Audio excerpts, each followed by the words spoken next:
Okay, did everybody hear that? That's an interesting question, and this happens a lot. I think it happens all over the world, that you agree to terms with a journalist. You agree that these are the questions, and frankly, in some parts of the world, journalists are unwilling to give you questions in advance, and they want to try to put a person, an executive, on the spot to get them to say something they may regret.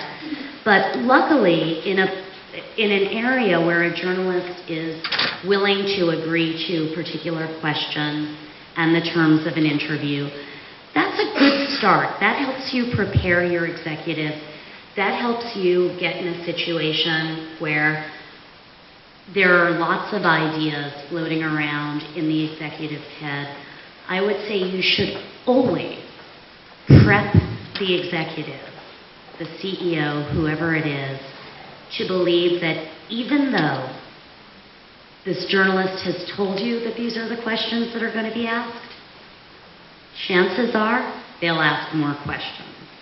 And I think one of the most important things one of the things that my clients seem to find most valuable when I prep them for a media interview is the Q&A that my team and I help develop.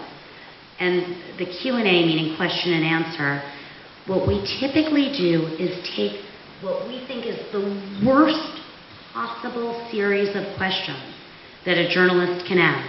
Even if the journalist swears that they're only going to be talking about a certain thing, you take the worst possible questions. If you know that your company has not been profitable for the past 5 years, if you know that a senior level executive just got fired and is out bad-mouthing your company, if you know that you've got a product that a year ago was on recall because it was damaged or it malfunctioned, you take what you think the company's worst issues are, write out every one of those questions, and make sure that your executive has at least the idea of an answer in mind. You also coach the executive to say, if they get thrown a question that they don't want to answer, they don't have to. They can say, I'm just not prepared to comment at this time.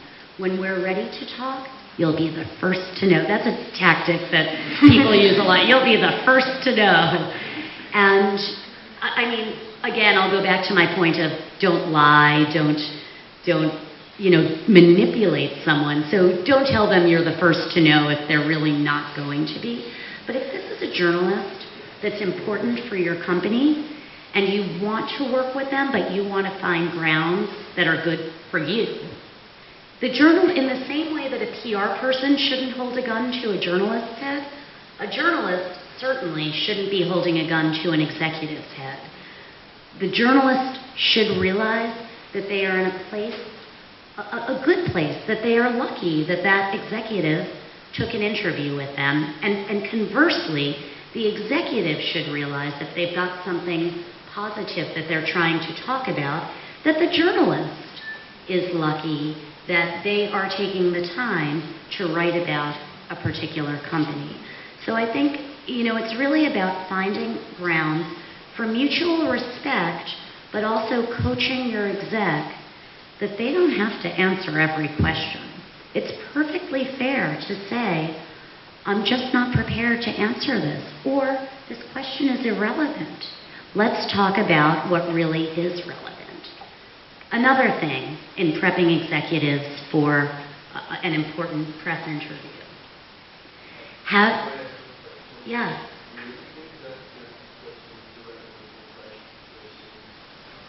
I would counsel the company that they're better off having their PR person say, off the record, this can't be attributed, look, maybe our former CEO is suing us, but the truth is, the reason he got let go was that he wasn't running a profitable business.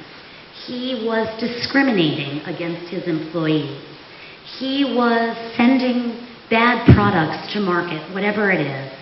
That's really what was going on. We had good reason to let him go.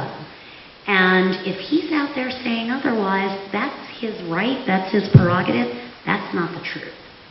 And, I mean, he may claim that his side is the truth, but better that a reporter is hearing both sides than that a company is running scared because a crisis is spinning out of control. Because if you run away scared and you don't communicate, it'll spin even further.